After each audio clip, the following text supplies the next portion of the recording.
U.S. cruise missiles flew toward a Syrian air base, President Trump hosted Chinese President Xi Jinping at his southern White House, giving China's leader a front-row seat to the first major military strike of his presidency. The attack overshadowing Trump's first talks with Chinese leaders, but Reuters correspondent Steve Holland says the meeting is still vital to relations with the world's second most powerful nation. President Trump has some urgent business to do with President Xi. He wants to get China's help in persuading North Korea to give up its nuclear weapons and its missile program. And he also wants some trade concessions to stop what he calls the theft of American jobs. The unilateral strike against Syria potentially showing China that the U.S. could act similarly with North Korea. Trump and Xi were expected to get into more detailed discussions about foreign policy issues on Friday. I ordered a targeted military strike on the airfield in Syria from where the chemical attack was launched.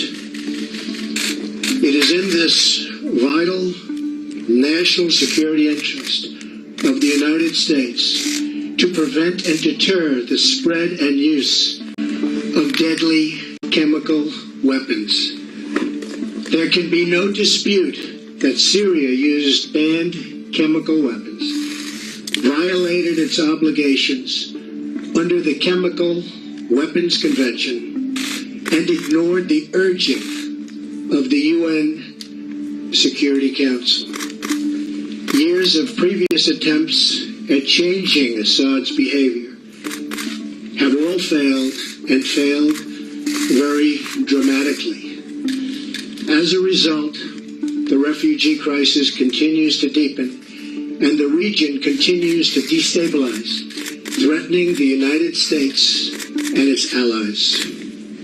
Tonight I call on all civilized nations to join us in seeking to end the slaughter and bloodshed in Syria, and also to end terrorism of all kinds. Tonight I ordered a targeted military strike on the airfield in Syria from where the chemical attack was launched.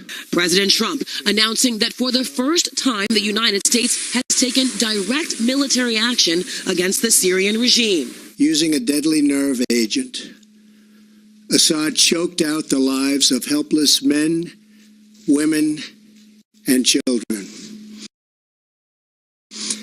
It was a slow and brutal death for so many, even beautiful babies. A Syrian official tells the AP that the U.S. missile strike that hit a number of military targets in central Syria has left a number of people dead and wounded.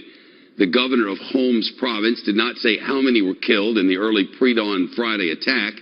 He did say a fire raged in the air base in Homs and over an hour following the missile barrage. The governor says the evacuation and transfer of casualties is ongoing.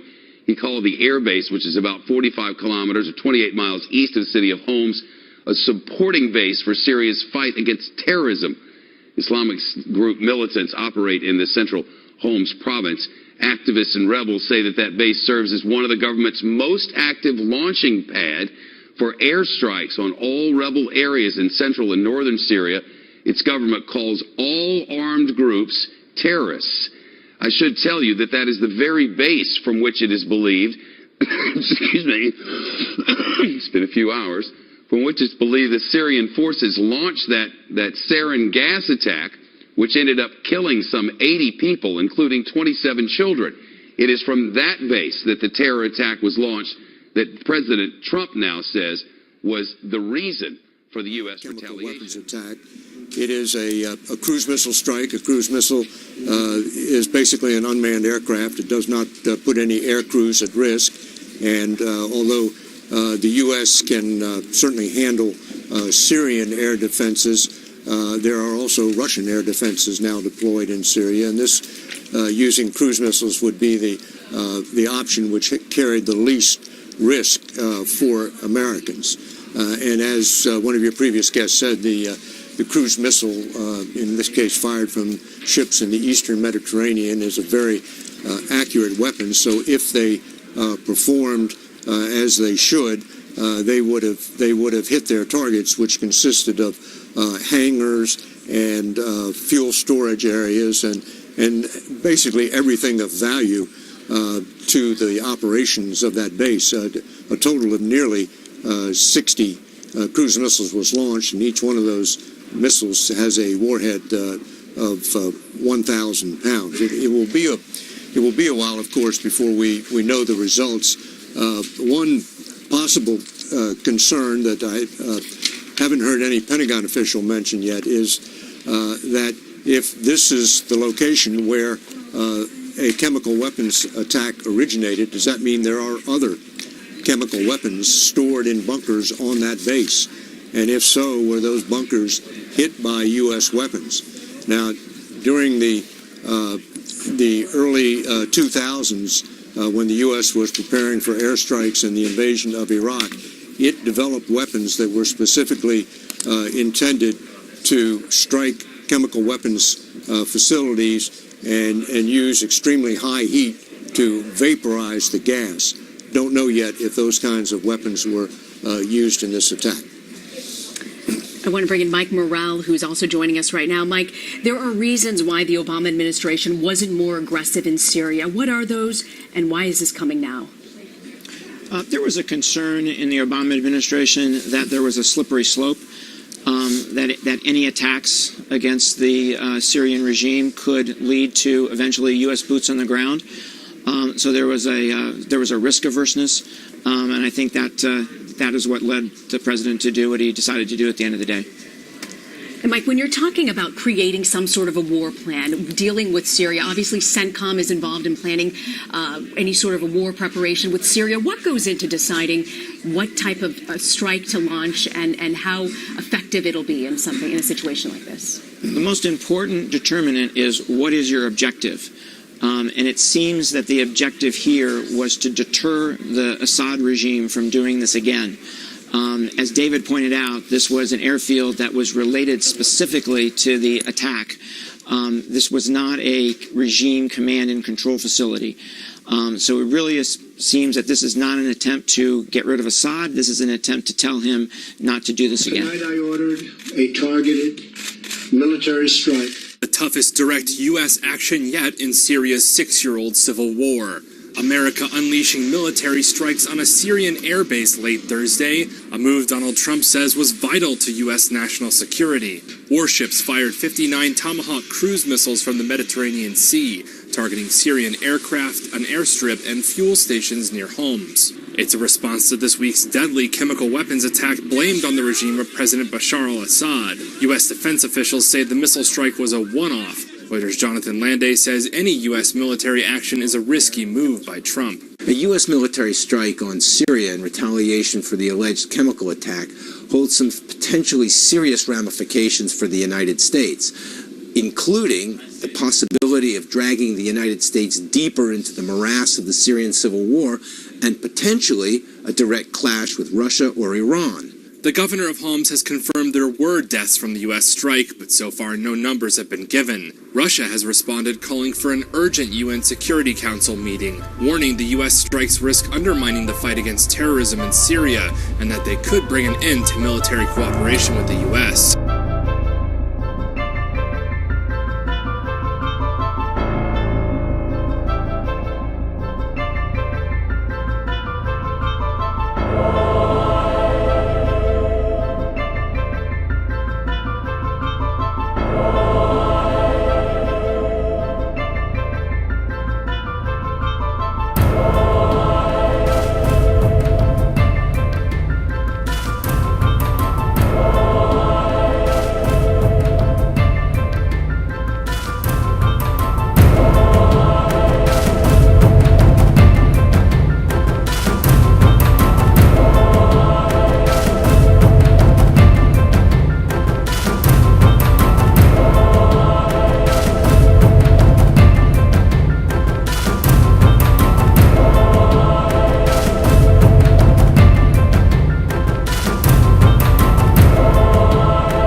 horrific chemical attack that left dozens of people dead has now reopened.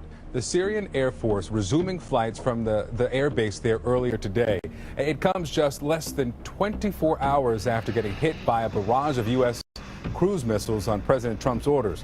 The Pentagon estimates roughly 20 aircraft were destroyed, but pro-regime media outlets and opposition groups, they're seeing aircraft taking off and landing at that base. The new reaction from the Pentagon in just a moment. And this morning, we're also getting word of brand new airstrikes hitting the very same site of Tuesday's chemical attack in Syria. At least one woman was killed, 3 others were injured. But at this point, it's unclear who conducted these new airstrikes. So what we're learning is that this air base may indeed be operational again. And what the military officials are telling us is that the point of the strikes was not to absolutely destroy the air base, and they did not target the runway, but they did destroy some 20 aircraft and some of the hangars and radars and other elements of this base. That being said, the strike was intended to deter future chemical attacks and not necessarily incapacitate this air base fully, and some of these conventional attacks they may be resuming in that area that suffered that chemical weapon.